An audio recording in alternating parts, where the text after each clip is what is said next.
DJ ปุ้ย VT Erecto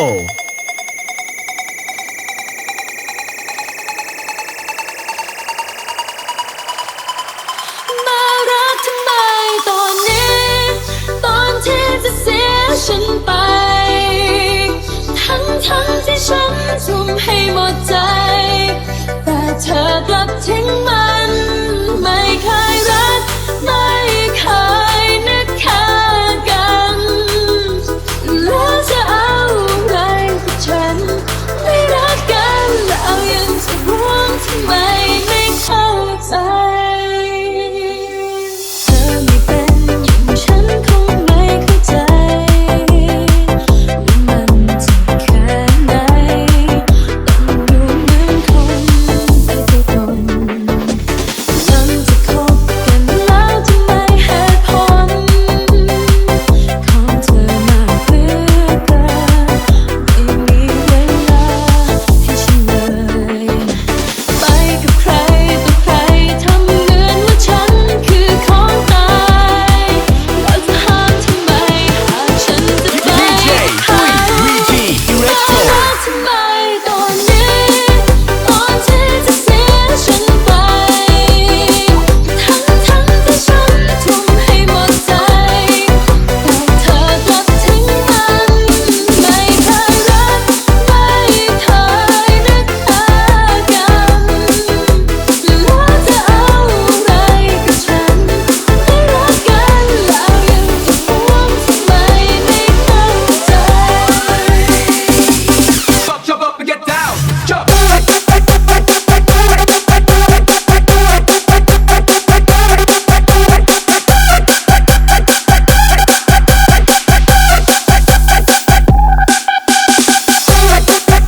DJ ปุ้ย VT Erecto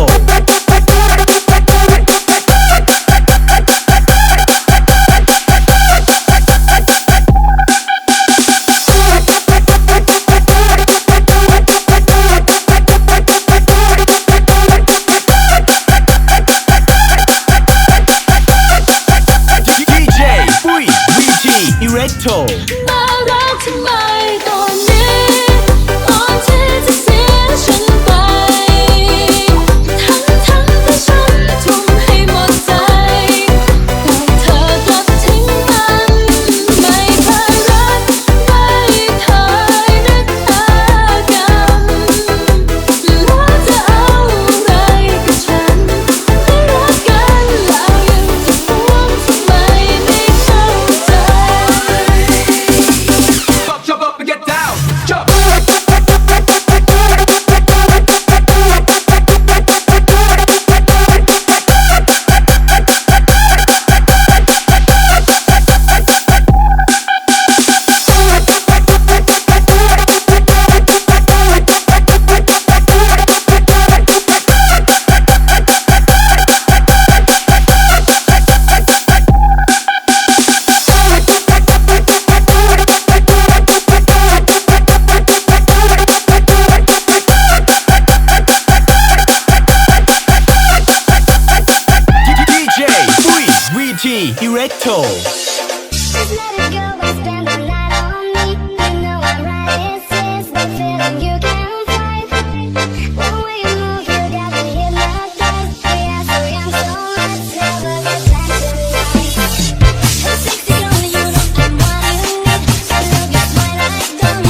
ได้กินข้าวคั่วหัวหอมลมผัดตองจองมาแต่ใส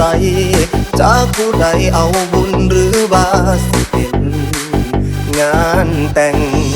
ทรงที่มีก้อยสินซอยจุเหล่าขาวน้อยามแดงมันคือสิมีแหงขันใดจากสาวหนึ่งยางลัดถุงมหากรรมฝากหน้าคอยละเด้อแม้นงานแต่งคุณเลอขึ้นบางานแก่เขาเบิ่งคักก่อนหน้าบัดใดคือเป็นผู้สาวเขาบ่ได้เกินเฮาเป็นหยังคือหน้าด้านมาโอ้ยนี่ให้อยู่ข้างหลักหัวเฮือนงานผู้เฒ่าก็เอิ้นขวัญเปิดเพลงเสียงดังจนต้นเป็นความมวนหายเป็นหยังเฮาคือหกให้เก็บเป็นตาหนายมันบ่ม่วน DJ Pui VG บัก Electro คนตัวกันหายมันเอาเหล้ายาปาปิ้งเป็นไงมันบ่เหมาะกับไผใครแน่แต่ไปละหาเส้นเหล้าบักคนตัวจังหายผู้ใดที่ตาบอดดวงตาเอาอย่าเป็นขี้ข้าเขาเหล้าเส้นเขาไว้บ่ทันใจ DJ Pui VG Electro